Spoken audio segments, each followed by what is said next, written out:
Novel terjemahan pejuang terhebat nomor 1. Bab 1941. Sepertinya orang ini pernah tinggal di tempat kecil sebelumnya dan tidak pernah tinggal di kota besar.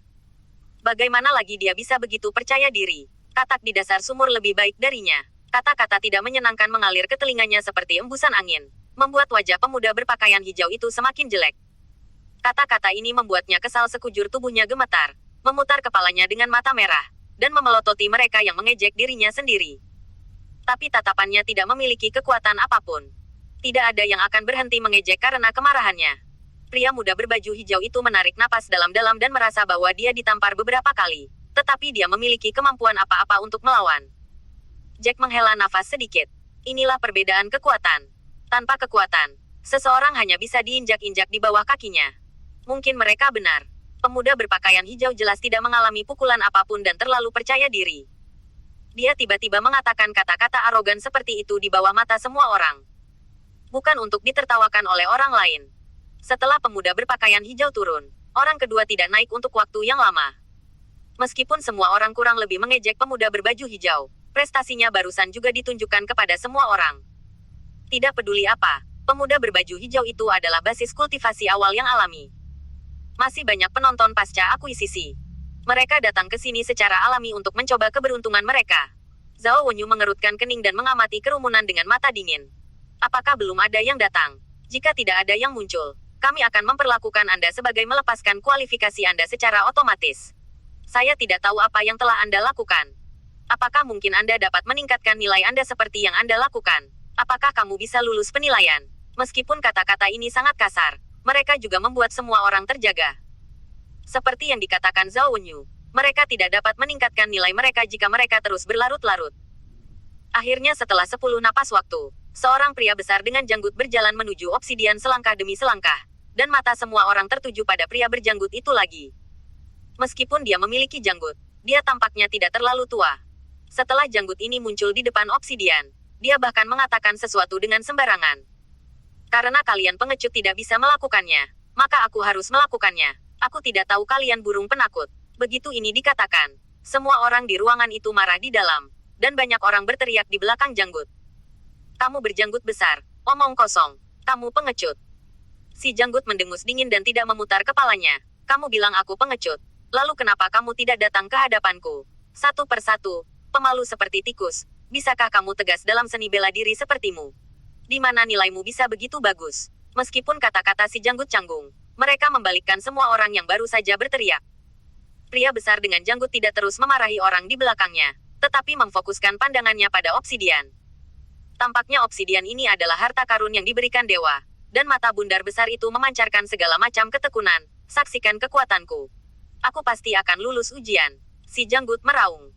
Dia adalah orang lain yang penuh percaya diri pada kekuatannya sendiri. Tetapi dia tidak tahu apakah kepercayaan dirinya itu benar atau tidak. Janggut yang berwajah besar berteriak lagi, dan dia mengepalkan tinjunya, dan cahaya keemasan mengalir di atas mereka. Ada 2 ular emas yang berputar samar di atas mereka, dan kedua ular emas itu membawa energi yang kuat untuk membungkus kepalan tangan pria besar itu.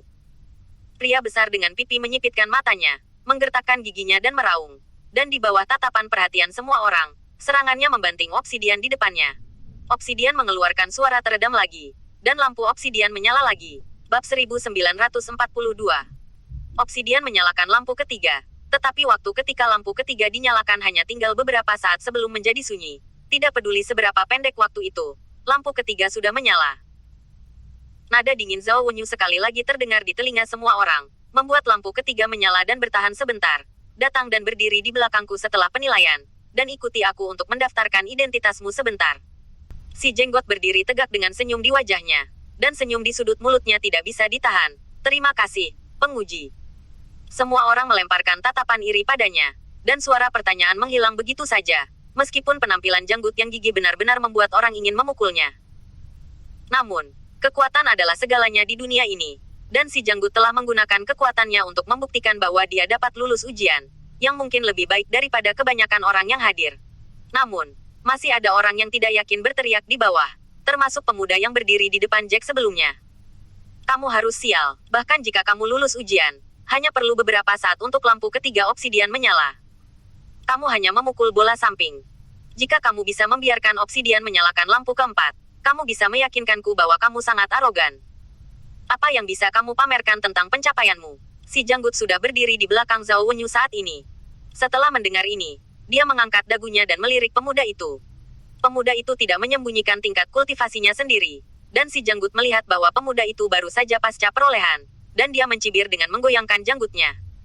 Saya pikir itu adalah teriakan master di bawah. Ternyata itu adalah sampah pasca perolehan. Mengapa kamu menanyaiku orang yang lahir lebih awal dan lulus ujian?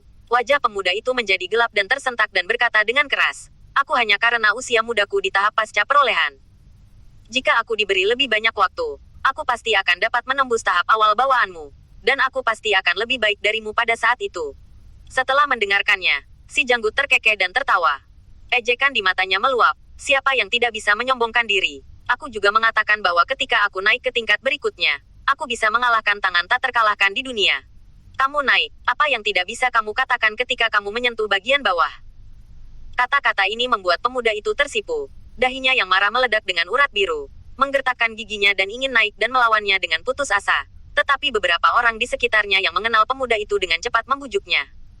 Itu juga pemuda yang begitu muda dan mengesankan. Dia jelas tidak sekuat pihak lain. Dan dia masih berteriak-teriak di bawah. Kedua penguji yang berdiri di atas dan seorang penatua tidak berhenti sama sekali pada pertengkaran semacam ini. Membiarkan hal semacam ini berkembang, mereka membuat Jack semakin bingung. Dalam kesan Jack, sebagai pelayan sekte, wajar jika dia tidak membuat masalah selama penilaian. Tetapi ketiga orang ini tidak menghentikannya. Mereka hanya melihat ini terjadi. Dan dia tidak tahu apa yang mereka pikirkan. Tidak sampai peserta ketiga naik ke panggung. Suara-suara pertengkaran itu berangsur-angsur turun, dan ujian-ujian berikutnya tidak menonjol. Di antara 500 orang, seseorang dapat membuat obsidian menyalakan cahaya keempat. Itu cukup bagus. Jack tidak terburu-buru naik ke panggung untuk penilaian, tetapi berdiri di sana sepanjang waktu, menghitung diam-diam di dalam hatinya. Sekitar 500 orang naik, dan 40 hingga 50 orang dapat lulus ujian, yang berarti ada lebih dari 3.000 orang dan hanya 300 orang yang mungkin bisa lolos. Tingkat kelulusan penilaian 10/1 tampaknya sangat rendah, tetapi pada akhirnya jumlah orang ditentukan, dan lebih dari 300 orang dapat menjadi murid sekte bipolar. Bab 1943. Tidak heran perumahan sekte bipolar ketat, dan lebih dari 300 orang telah lulus penilaian sekaligus. Selain murid sekte bipolar yang ada, diperkirakan ada beberapa ribu murid di sekte bipolar. Namun, Jack juga tahu di dalam hatinya bahwa lebih dari 300 orang yang melewati waktu ini kemungkinan akan dikirim ke medan perang pada waktu yang kritis. Berapa banyak orang yang akan bertahan tidak diketahui. Para pejabat senior sekte bipolar bukanlah orang bodoh. Mereka secara alami memiliki perhitungan mereka sendiri. Setelah 1 menit dan 1 detik berlalu, Feng Qingcheng, yang awalnya berencana untuk tampil di final, tidak bisa menunggu lebih lama lagi dan ingin memamerkan keahliannya. Orang-orang di sekitar ini awalnya penuh ambisi, berpikir bahwa nilai mereka cukup menarik untuk diingat oleh orang lain, dan mereka bisa memenangkan kehormatan untuk keluarga mereka. Tetapi setelah penilaian yang sebenarnya, kebanyakan dari mereka gagal dalam penilaian. Bahkan mereka yang dapat lulus ujian dapat membuat obsidian menyala paling banyak 3 lampu, dan mereka yang dapat membuat cahaya keempat tingkat obsidian sangat sedikit orang. Menurut pendapat mereka, orang-orang ini semuanya jenius di antara para jenius, dan beberapa orang hanya bisa menghela nafas dalam diam. Saya pikir dengan kekuatan saya bisa melewati level itu, tetapi saya tidak berharap itu disikat.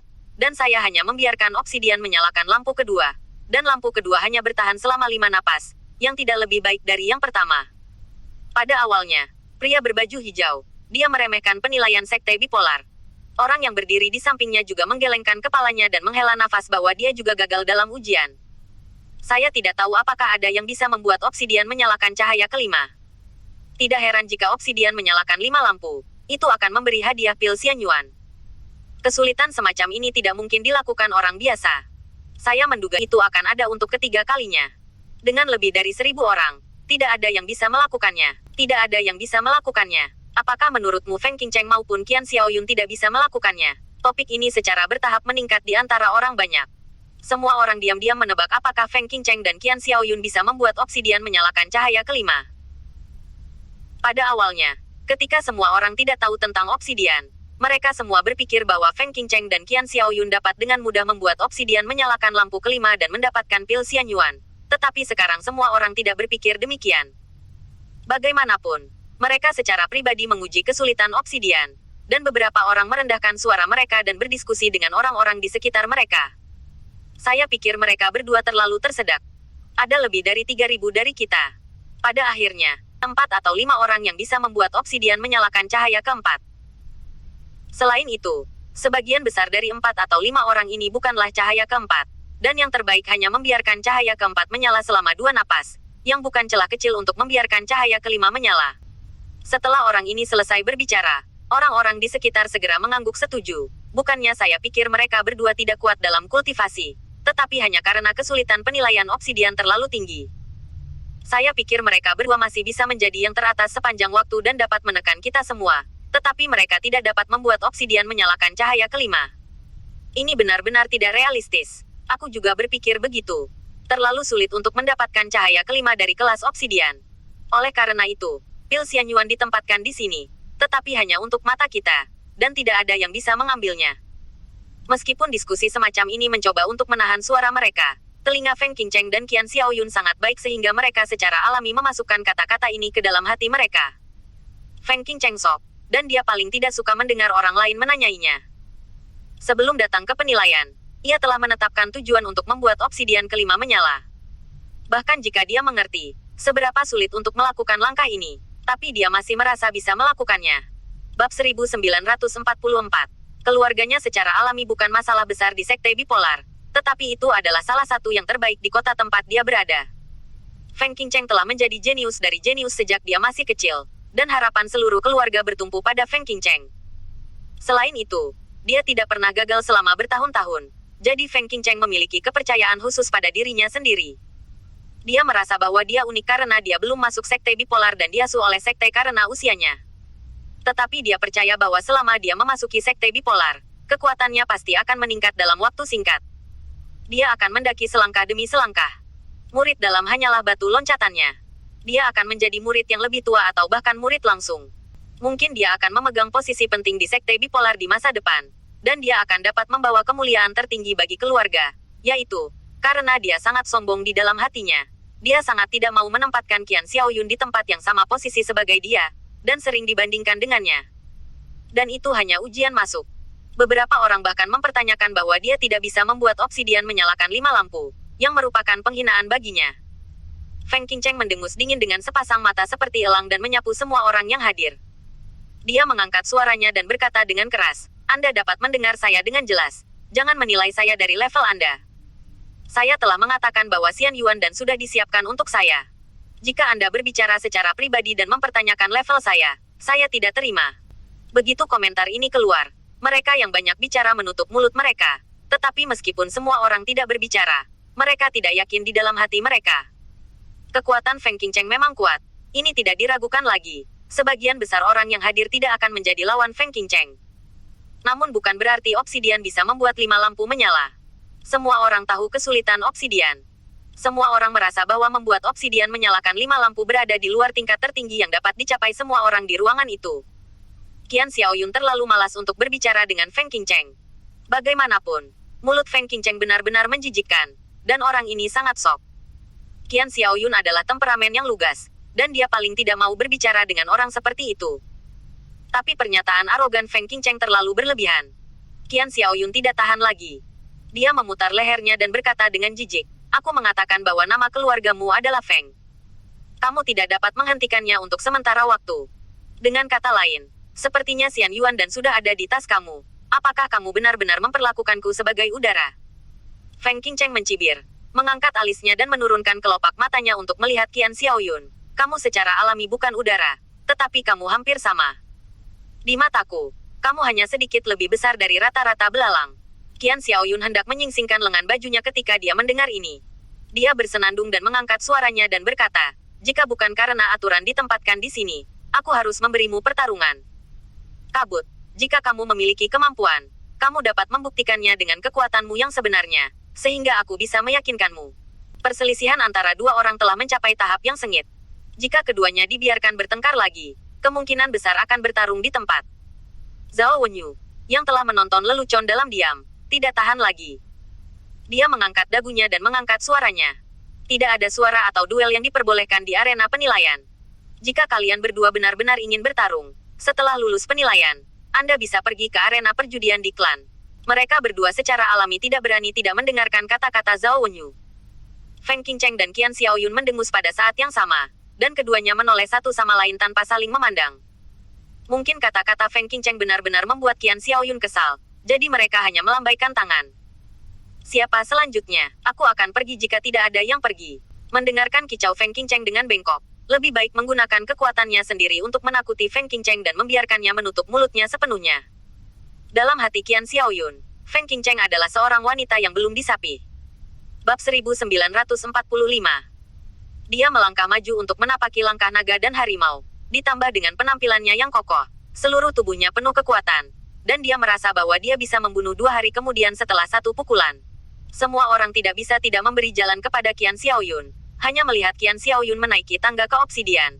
Qian Xiaoyun menatap obsidian itu dalam-dalam, dan melihat ke atas dan ke bawah, seolah mengukir obsidian. Hal yang sama dalam pikiran mereka. Dia mengulurkan tangannya dan menyikat obsidian dengan ringan, dan berkata dengan santai, "Sekarang saya ingin menunjukkan kepada Anda apa itu jenius.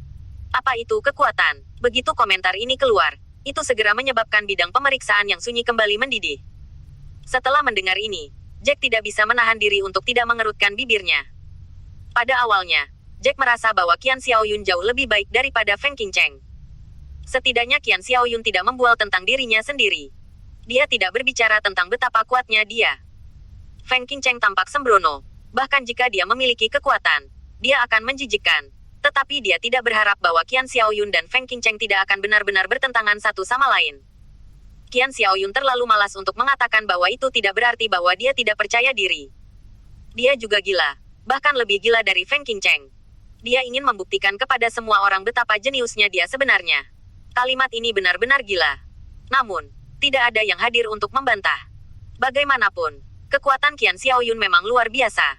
Jack mengangkat alisnya dan menatap Qian Xiaoyun dengan mata terbuka lebar. Qian Xiaoyun menarik napas dalam-dalam dan membuat segel dengan tangannya. Semua orang hanya mendengar erangan rendah, "Ang," seolah-olah ada binatang buas yang menghuni tubuh Qian Xiaoyun, dan rune kuning tanah yang berputar-putar di antara jari-jari Qian Xiaoyun. Tetapi lapisan kekaburan muncul di belakang Qian Xiaoyun setelah beberapa saat. Pantom. Lapisan pantom ini tidak terlihat padat sama sekali, tetapi dapat dinilai dari bentuknya bahwa ini seharusnya kura-kura besar. Tetapi kura-kura besar ini berbeda dari kura-kura yang biasa orang lihat, dan memiliki aura melihat dunia. Terutama kepala kura-kura besar ini, dengan sisik dan tanduk naga yang tumbuh tak terduga. Jack menatap hantu itu dengan rasa ingin tahu, menebak di dalam hatinya apa itu hantu. Tetapi sebelum dia bisa memikirkannya, seseorang di sekitarnya dibuat bingung oleh Jack. Ini seharusnya dari leluhur keluarga Qian. Jadi mari kita pergi ke tinju kura-kura naga tingkat Suan tingkat yang lebih tinggi. Petik 2. Ya, ini adalah tinju kura-kura naga. Keluarga Qian mereka paling terkenal dengan keterampilan seni bela diri yang tinggi. Bahkan jika ditempatkan di sekte Suangji, tinju kura-kura naga adalah harta karun. Aku tidak tahu bagaimana nenek moyang mereka dari keluarga Qian melakukannya. Serangkaian latihan yang sangat berharga ini diperoleh, dan melihat postur ini, Qian Xiaoyun seharusnya sudah mulai, dan dia bisa menjadi hantu kura-kura naga. Ternyata apa yang diringkas Qian Xiaoyun di belakang adalah hantu kura-kura naga. Faktanya, untuk kura-kura naga, Jack hanya tahu bahwa dia adalah cabang dari klan naga. Dia mendengar bahwa darahnya tidak murni, tetapi kekuatannya tidak terbatas, dan dia adalah penjaga sistem bumi. Adapun hal-hal lain, Jack tahu sedikit. Siapapun dengan sedikit status di sini berasal dari latar belakang keluarga. Namun, dibandingkan dengan sekte bipolar, yang disebut asal keluarga ini berjarak 1000 mil dan dapat memiliki serangkaian misteri. Seni bela diri tingkat tinggi secara alami lebih baik daripada rata-rata orang. Entah ada berapa banyak. Sebagian besar orang yang hadir hanya mengolah keterampilan bela diri tingkat kuning yang lebih rendah, yang merupakan nilai yang sangat besar. Ketika semua orang membicarakannya, mereka hanya mendengar Qian Xiaoyun berteriak dan membanting tinjunya ke obsidian. Tinju ini membawa kekuatan mati rasa ke kulit kepala, dan bahkan membawa hembusan angin tinju. Tidak perlu melihatnya untuk mengetahui bahwa 90% orang yang hadir dengan tinju ini tidak dapat menandinginya. Bab 1946. Setelah tinjunya mengenai, 4 lampu langsung menyala di obsidian, yang membuat semua orang di bawahnya berbisik. Hanya menyalakan 4 lampu pasti tidak akan memuaskan Qian Xiaoyun. Qian Xiaoyun mengerutkan kening dan bola matanya hampir keluar dari rongga matanya. Dia menatap tajam ke obsidian, mengharapkan lampu kelima dari supremasi obsidian akan menyala. Tetapi setelah menunggu selama 8 tarikan napas obsidian itu menyala, lampu keempat telah padam, dan lampu kelima belum menyala. Bahkan, hasil ini sekarang menjadi yang tertinggi di antara penonton. Jika orang biasa mendapatkan hasil ini, mereka harus bangun dengan senyum dalam mimpi mereka. Tetapi Qian Xiaoyun tidak pernah tersenyum dari awal hingga akhir. Pada saat ini, wajahnya sangat jelek, seolah-olah seseorang memegang jelaga hitam mengoleskan ke wajahnya. Pada saat ini, suara Zhao Wenyu terdengar di telinga semua orang lagi. Dibutuhkan waktu penuh untuk menyalakan lampu keempat, dan berdiri di belakangku dengan nilai luar biasa. Jika didengarkan dengan seksama, benar-benar dapat didengar jejak penyesalan dari kata-kata Zhao Wenyu. Meskipun hasil ini cukup menarik untuk membanjiri 99% penonton, ini jelas tidak mencapai garis di hati Qian Xiaoyun. Hanya lampu keempat, saya menyalakan obsidian hanya 4 lampu. Ketika Qian Xiaoyun mengucapkan kata-kata ini, amarahnya hampir terjepit di antara giginya. Seluruh wajahnya memerah dan tangannya gemetar. Tidak mungkin, nilaiku tidak terlalu buruk. Setelah ini, Qian Xiaoyun menyingsingkan lengan bajunya dan ingin mencoba lagi. Tetapi dicegah oleh Zhao Wenyu. Hanya ada satu kesempatan, dan semua orang tidak terkecuali. Nilai Anda telah mencapai nilai yang sangat baik. Mencoba lagi tidak ada gunanya. Jangan berdiri diam. Ayo di belakangku. Qian Xiaoyun merasa tidak nyaman seolah-olah dia telah memakan setumpuk kotoran. Feng Qingcheng tertawa terbahak-bahak dari bawah. Ejekan bercampur tawa bisa didengar oleh siapa saja. Mungkin karena Qian Xiaoyun kehilangan orang dewasa, Feng Qingcheng tertawa. Dia tidak bisa meluruskan pinggangnya lagi. Seluruh wajahnya memerah dan memerah. Ya Tuhan, kamu masih memberitahuku tentang nilaimu, dan kamu bisa mendapatkan pil Xianyuan. Kamu mendapatkan kentut, dan kamu bahkan belum memiliki lampu kelima ketika menyala. Aku membual tentang diriku seperti ini. Jika aku jadi kamu, aku sekarang akan menemukan pilar dan memukulnya sampai mati. Ini benar-benar jelek. Qian Xiaoyun menoleh dengan ganas, dan menatap Feng Qingcheng yang mengertakkan gigi. Itu tampak seperti binatang yang haus darah. Jika bukan karena aturan, dia ingin bergegas maju dan mencabik-cabik Feng Qingcheng. Feng Qingcheng tidak takut dengan tatapan seperti itu. Dia membuka kipas dengan santai, melambaikan pegangan kipas dan mengipasi angin dengan bebas. Setiap orang yang memiliki keterampilan kultivasi dapat secara alami menyesuaikan suhu tubuh, dan tidak perlu kipas untuk mengipasi. Tapi Feng, dia hanya ingin berpura-pura menjadi orang terkenal. Feng Qingcheng tertawa lebih lancang, dan melihat ke atas dan ke bawah Qian Xiaoyun dengan mata ke atas dan ke bawah. Bagaimana? Kamu tidak bisa meledak sekarang. Apakah kulit sapi meledak? Melihat nadamu sebelumnya, aku pikir kamu sangat kuat. Tak disangka ternyata sangat buruk. Hani membuat lampu keempat menyala, dan nadanya seperti itu. Dan saya tidak tahu siapa yang memberi Anda kepercayaan diri ini. Secara alami, Qian Xiaoyun bukan seorang vegetarian. Membiarkan saja orang ini pergi dan membanting dirinya di bawah kakinya. Qian Xiaoyun menarik napas dalam-dalam dan menekan amarah di hatinya, membuat wajah merahnya berangsur-angsur rileks.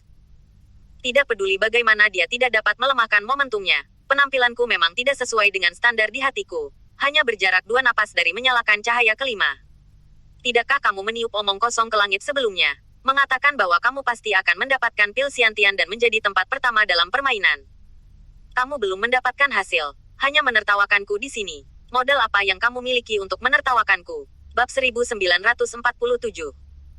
Ketika Feng Qingcheng mendengar pembicaraan besar, dia meletakkan kipas batu giok di tangannya dan berkata dengan keras, kamu bertanya kepadaku modal apa yang harus aku tertawakan.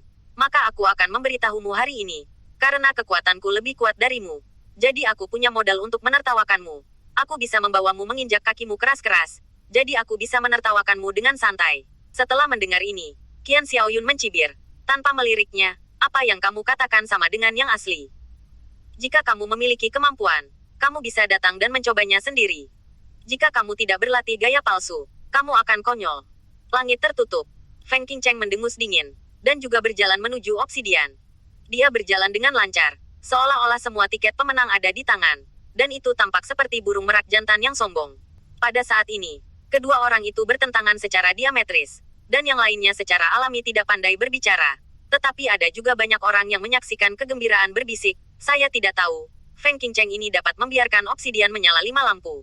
Saya pikir tidak apa-apa. Feng Qingcheng tidak bodoh. Jika dia benar-benar meledakkan kulit sapi begitu banyak, bukankah terlalu tak tahu malu jika dia mendapat tamparan di wajahnya? Saya pikir alasan mengapa dia begitu tegas adalah karena dia memiliki dengan kepastian mutlak. Begitu kata ini keluar, banyak orang di sekitar mengangguk, merasa bahwa analisis orang ini benar. Meskipun Feng Qingcheng arogan, dia tidak akan melakukan hal-hal yang mandiri. Dia harus bisa mengatakannya dengan tegas. Feng Qingcheng sudah berdiri di depan obsidian saat ini. Dia berdiri di posisi yang sama dengan Qian Xiaoyun berdiri sebelumnya. Dia juga melihat ke atas dan ke bawah obsidian seperti Qian Xiaoyun. Kemudian dia meletakkan kipas lipat di tangannya ke dalam cincin roh penyimpanan. Penilaian tersebut menetapkan bahwa tidak ada senjata yang dapat digunakan, hanya serangan energi murni. Faktanya, kipas lipat giok ini adalah senjata Feng Qingcheng sampai batas tertentu, tetapi itu senjata tersembunyi kelas 1. Feng Qingcheng menghela nafas lega dan perlahan menutup matanya untuk menyesuaikan keadaan pikirannya. Meskipun dia sangat arogan ketika dia sedang down, dia kembali tenang ketika dia benar-benar menghadapi obsidian. Ini membuat banyak orang memandang Feng Qingcheng dengan kekaguman, berpikir bahwa dia bukan tipe orang yang tidak punya pikiran. Feng Qingcheng membalik tangannya, dan cahaya keemasan yang menyilaukan muncul di tangan kanannya. Cahaya keemasan ini memancarkan cahaya murni, dan tidak ada fluktuasi energi di dalamnya. Jack tidak menoleh untuk melihat, dan dia tidak tahu trik apa yang akan dia lakukan. Cahaya keemasan di tangan kanannya menjadi semakin intens. Semua orang hanya mendengar suara klik, seperti mangkuk teh yang pecah. Cahaya keemasan memudar di detik berikutnya. Setelah semua orang melihatnya dengan jelas, mereka tidak bisa menahan diri untuk tidak berseru, "Lihat tangannya." Tangannya berubah. Setelah punggung tangannya ditutupi oleh cahaya keemasan dan tersebar, itu ditutupi dengan lapisan baju besi emas rune melintas di baju besi emas ini, yang tampak seperti senjata tetapi tidak seperti senjata. Seseorang tidak bisa menahan diri untuk tidak menghela nafas. Apa-apaan ini? Itu membuat tangan yang utuh menumbuhkan kuku emas, seperti cakar binatang buas. Kamu tidak mengerti ini. Ini benar-benar sepotong binatang buas. Adapun binatang buas macam apa itu, aku tidak tahu. Pernahkah kamu mendengar tentang seni bela diri tertinggi yang diturunkan oleh keluarga Feng? Keluarga Feng adalah keluarga kuno yang berjalan beriringan dengan keluarga Qian. Mereka memiliki latar belakang yang dalam. Saya pikir keterampilan seni bela diri Feng Qingcheng saat ini adalah tangan merah yang terkenal. Itu sebenarnya adalah seni bela diri inferior tingkat Suan lainnya. Bab 1948. Ada banyak diskusi, dan Jack mendengar semua ini tanpa mengucapkan sepatah kata pun. Feng Qingcheng siap untuk meninju pada saat ini, tetapi dia tidak tahu tendon mana yang salah, dan dia berbalik pada saat kritis ini. Melihat Qian Xiaoyun, ekspresi di matanya penuh dengan provokasi. Qian Xiaoyun tidak bisa menahan diri untuk tidak memutar matanya, berpikir bahwa Feng Qingcheng adalah seorang idiot. Feng Qingcheng mencibir, "Buka matamu lebar-lebar agar kamu bisa menonton." Setelah mengatakan ini, dia membanting ke depan, dan tangan kanan bersisik berlapis baja menghantam obsidian dengan momentum ke depan, membuat bang keras. Feng Qingcheng telah menghabiskan semua kekuatannya, dan semua persendiannya mengeluarkan suara berderak setelah meninju. Lampu di obsidian menyala begitu terkena pukulan ini, yang mirip dengan pukulan Qian Xiaoyun sebelumnya, kecuali gaya tinju Feng Qingcheng lebih kuat dari pukulan Qian Xiaoyun. Mata semua orang melebar pada saat ini. Mereka berdua bertarung secara terbuka dan diam-diam, dan semua orang tahu itu di dalam hati mereka. Setiap orang memiliki mentalitas menonton kegembiraan dan ingin menyaksikan sejauh mana kekuatan jenius itu. Jika Feng Qingcheng benar-benar bisa mengalahkan Qian Xiaoyun, maka Qian Xiaoyun mungkin bisa pingsan di tempat. 4 lampu juga. Setelah Feng Qingcheng meninju, dia tidak memiliki waktu pertama untuk melihat hasilnya, tetapi obsidian menghadap semua orang yang hadir. Feng Qingcheng tidak melihatnya tetapi semua orang di bawah ini bisa melihat dengan jelas. Meskipun dia mencoba yang terbaik, dia hanya menyalakan lampu keempat. Lampu kelima memiliki kecenderungan samar untuk menyala, tetapi pada akhirnya tidak menyala. Jack menghitung diam-diam di dalam hatinya. Lampu keempat dinyalakan selama 9 napas, yang berarti Feng Qingcheng hanya berjarak 1 napas dari menyalakan lampu kelima. Sayang sekali saya harus mengatakan bahwa suara diskusi di bawah ini mengalir ke telinga Feng Qingcheng, dan dia tiba-tiba mengangkat kepalanya dan menatap hasilnya dengan sepasang mata segitiga. Matanya penuh dengan ketidakpercayaan, dan dia tidak berharap untuk membunuhnya. Dia bahkan tidak membuat lampu kelima menyala, tetapi memiliki momentum untuk menyala tetapi tidak benar-benar menyala. Dengan kata lain, dia tidak memiliki kekuatan untuk membiarkan lampu kelima menyala, dan Feng Qingcheng tidak tahan sekarang. Sudut mulutnya gemetar dan seluruh tubuhnya gemetar. Mustahil, ini benar-benar tidak mungkin. Obsidian pasti masalahnya. Feng Qingcheng tidak ingin mempercayainya, tetapi dia tidak bisa mengubah fakta. Ketika Feng Qingcheng mengatakan ada sesuatu yang salah dengan obsidian, wajah Zhao Wenyu jelas sedikit jelek. Dia mengangkat alisnya dan nadanya sedikit dingin. Obsidian tidak akan pernah menjadi masalah. Lampu kelima tidak menyala hanya untuk menunjukkan bahwa Anda belum mencapai kekuatan untuk menyalakan 5 lampu. Anda tidak bisa menyalahkan tahu karena keras hanya karena Anda tidak bisa menggigit tahu. Tidak masuk akal. Kulit Feng Qingcheng berwarna hijau dan ungu untuk sementara waktu. Dan kekuatannya yang baru saja dia puji berubah menjadi tamparan keras.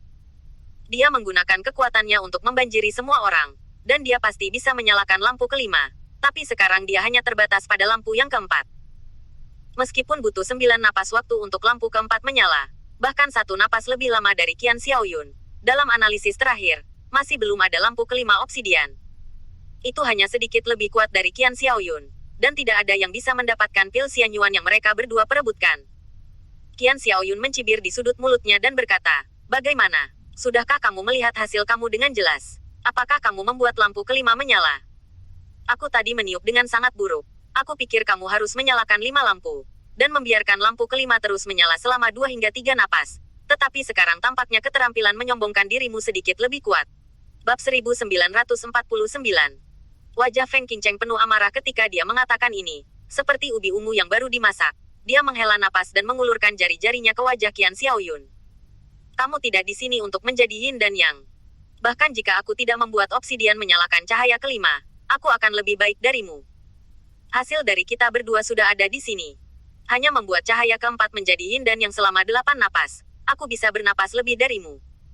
Setelah mendengar kata-kata ini, Qian Xiaoyun mencibir dengan acuh dan tidak memasukkan kata-kata itu ke dalam hatinya sama sekali. Tidak terlalu banyak waktu untuk bernafas. "Mereka yang tidak tahu berpikir kamu bisa menjatuhkanku dengan 1 pukulan. Bahkan jika kamu hanya begitu kuat dariku, pengalaman tempur yang sebenarnya tidak sekuatku. Jika kita berdua bertarung sekarang, kamu pasti bukan lawanku." Qian Xiaoyun cukup percaya diri dengan pengalaman tempurnya yang sebenarnya. Dia telah dibawa keluar oleh para tetua untuk berlatih sejak dia masih kecil. Entah sudah berapa banyak orang yang bermain melawannya. Terkadang dia kalah dari orang lain dan terkadang dia menang. Begitu banyak pengalaman tempur juga merupakan bagian dari kekuatannya. Feng Qingcheng telah hidup dengan baik sejak dia masih kecil. Meskipun dia telah bertarung berkali-kali dengan orang lain, pengalaman bertarungnya yang sebenarnya jelas tidak sekaya Qian Xiaoyun. Tapi Feng Qingcheng membantahnya. Dia menatap dengan marah dan melebarkan matanya. "Menjadi lebih kuat darimu berarti lebih baik darimu. Kamu memiliki pengalaman yang kurang praktis di sini. Aku hanya ingin menjadi lebih baik darimu. Tapi aku bisa menstabilkanmu." "Ini selalu terjadi." Qian Xiaoyun melirik Feng Qingcheng. "Ngomong-ngomong, kamu dan aku telah lulus penilaian. Jika kamu tidak yakin, pergilah ke arena perjudian. Bagaimana kalau duel?" Zhao Wenyu mengerutkan kening. Tampaknya tidak mau mendengarkan omong kosong mereka berdua. Dan mengangkat tangannya untuk menghentikannya. "Kalian berdua akan bertarung atau berdamai setelah itu. Saya tidak peduli. Jangan buang waktu semua orang sekarang. Apakah ada penilaian atau tidak? Ayo cepat." Beberapa jam telah berlalu. Dan ada lebih dari 3.000 orang yang hadir. Diperkirakan hanya beberapa lusin orang yang belum dinilai. Tentu saja, Jack disertakan. Dia tidak ingin mencoba membuat penampilan terakhir. Lagi pula, dia tidak merasa bahwa dia bisa ditekan. Dia hanya ingin melihat betapa beragamnya seni bela diri yang ditampilkan oleh benua Suanyan. Jack melihat sekeliling dan menemukan bahwa semua orang di sekitarnya telah diperiksa. Dan dia tidak ingin menunda lagi. Jadi dia berjalan langsung menuju obsidian. Jack tidak menonjol atau mencolok di antara orang-orang ini. Tidak ada yang mengenalnya ketika dia pertama kali tiba. Mereka telah menguji ribuan orang. Jadi dia secara alami tidak akan menarik perhatian banyak orang. Tapi tepat setelah dia melangkah ke tangga, suara dingin dan keras membuat nama Jack benar-benar terpatri di telinga semua orang. "Kamu adalah Jack." Ini bukan pertanyaan tapi kalimat afirmatif. Jack mendongak dan melihat Zhang Xiaotian menatapnya dengan mata yang sangat serius. Jack mengangkat alisnya dan tidak mengangguk atau menggelengkan kepalanya. Zhang Xiaotian maju selangkah. Dia pertama kali memandang Jack dari atas ke bawah, seolah-olah dia ingin melihat sesuatu dari Jack. "Kamu tidak dapat berpartisipasi dalam penilaian. Kamu juga tidak dapat memasuki sekte bipolar." Semua orang terkejut ketika pernyataan ini luar biasa. Dalam beberapa jam, begitu banyak orang berpartisipasi dalam penilaian, dan tidak pernah ada situasi di mana penilaian tidak diizinkan. Ketika Zhang Xiaotian mengatakan itu, bahkan Tetua Li dan Zhao Wenyu yang duduk di samping tampak terkejut. Jack menyipitkan matanya, dan hatinya dengan cepat mengerti. Dia dengan tenang berkata, "Mengapa saya tidak bisa mengikuti penilaian? Apakah saya tidak memenuhi kriteria penilaian? Tapi Anda baru saja membacakan aturannya. Usia saya dalam lingkup berpartisipasi dalam penilaian, dan tingkat kultivasi saya juga dalam periode bawaan awal. Semuanya sesuai dengan standar. Apakah mungkin untuk mengatakan apakah saya berpartisipasi dalam penilaian tidak sesuai dengan standar? Tetapi sesuai dengan keputusan Anda. Zhang Xiaotian sangat terkejut. Reaksi Jack sangat tenang. Dan dia pikir dia telah mengucapkan kata-kata ini. Dan dengan identitasnya dan kejadian mendadak ini, Jack panik. Bab 1950. Ketenangan dan ketenangan ini membuat Zhang Xiaotian menatap Jack dengan kagum. Namun, karena mengumpulkan uang dan kekayaan secara alami akan membantu orang lain, dia tidak akan pernah membiarkan Jack berpartisipasi dalam penilaian hari ini. Dan bahkan setelah penilaian selesai, dia akan mengambil kesempatan untuk mengakhiri Jack ini. Zhang Xiaotian mencibir dan mengambil langkah maju di depan semua orang. Tentu saja itu tidak didasarkan pada standar saya. Alasan mengapa saya tidak membiarkan Anda berpartisipasi dalam penilaian itu sederhana karena Anda adalah agen yang dikirim oleh Sekte Hunyuan. Ketika komentar ini keluar, semua orang tercengang. Semua orang memandang Jack dengan skeptis dan menghina. Jika ini dari orang lain, semua orang mungkin tidak langsung percaya. Tapi itu dari mulut Zhang Xiaotian. Ya, semua orang secara alami percaya setengah. Bagaimanapun, Zhang Xiaotian adalah pengabdi dari Sekte Bipolar. Mustahil baginya untuk mengatakan hal-hal ini tanpa alasan. Zhao Wenyu tidak pernah berurusan dengan Zhang Xiaotian. Meskipun dia tidak tahu apakah pernyataan Zhang Xiaotian itu benar atau salah, dia harus terlibat dalam semua yang ingin dilakukan Zhang Xiaotian. Zhao Wenyu melirik Jack dan melihat bahwa Jack tetap tenang setelah mendengar ini. Mau tak mau dia melihat Jack lebih tinggi. Bahkan jika Jack benar-benar mata-mata Sekte Hunyuan, itu jelas bukan mata-mata biasa. Zhao Wenyu tertawa. Awalnya, dia berdiri di samping Elderly, dan masih ada jarak dari sisi Jack. Setelah Zhang Xiaotian mengucapkan kata-kata itu, Zhao Wenyu perlahan mendekati Jack, penguji Zhang. Apakah Anda mengatakan bahwa orang ini adalah mata-mata dari Sekte Hunyuan? Saya tidak tahu di mana saya mendengarnya, karena orang ini adalah Sekte Hunyuan. Mata-mata, itu pasti akan diam-diam dilindungi oleh Sekte Hunyuan. Dari mana berita itu bocor? Setelah Zhang Xiaotian mendengar kata-kata Zhao Wenyu, wajahnya menjadi gelap. Dia tahu bahwa Zhao Wenyu akan menentangnya di mana-mana. Zhang Xiaotian mencibir dan berkata tanpa melihat ke belakang. Jika saya mengatakan itu, saya yakin bahwa sebagai pengabdi sekte, saya tidak akan pernah mengizinkan siapapun yang tidak disukai sekte untuk memasuki sekte. Tidak ada bedanya dengan memasukkan serigala ke dalam ruangan. Setelah mendengar ini, mulut Zhao Wenyu berkedut, mengungkapkan senyum yang tampak acuh tak acuh dan tidak berkomitmen, hanya melihat Jack. Ekspresi Jack tidak pernah berubah dari awal hingga akhir. Dia menatap Zhang Xiaotian dengan sangat dingin. Bahkan, sebelum datang ke sini, dia mengira pria bernama Wang Yaosu akan membuat masalah untuknya. Dia tidak mengharapkan itu. Dia bahkan bisa meminta seorang penguji yang harus pindah ke sekolah untuk membantunya. Jack berkata dengan tenang, Anda bilang Anda yakin. Lalu Anda akan memberitahu saya dari mana jaminan Anda berasal. Mengapa Anda menyalahkan saya? Anda bilang saya adalah mata-mata yang dikirim oleh Sekte Hunyuan. Seseorang harus memberitahu Anda. Di mana orang yang memberitahu Anda mendengarnya? Dan saya punya pertanyaan lain. Mengapa Sekte Hunyuan mengirim mata-mata awal? Apa tujuannya? Bisakah saya mengendalikan situasi? Atau bisakah saya mencuri berita dari sekte? Mengatakan bahwa dia adalah mata-mata di sekte dapat mencegah dirinya memasuki sekte, tetapi juga membuat semua orang berbagi kebencian yang sama. Tidak ada yang akan memberikan pendapat. Bagaimanapun, masalah mata-mata sangat penting, dan sulit untuk mengatakan bahwa seseorang adalah mata-mata dengan santai. Self-certificate tidak bersalah. Lagi pula, banyak hal yang tidak bisa dijelaskan dengan jelas. Pria bernama Zhang Xiaotian ini baru saja memutuskan bahwa dia tidak bisa menjelaskan, dan dia tidak bisa menjelaskan dengan jelas. Panci air kotor ini memercik, kecuali dia memiliki kemampuan khusus. Kalau tidak, dia tidak bisa membiarkan mata-mata itu.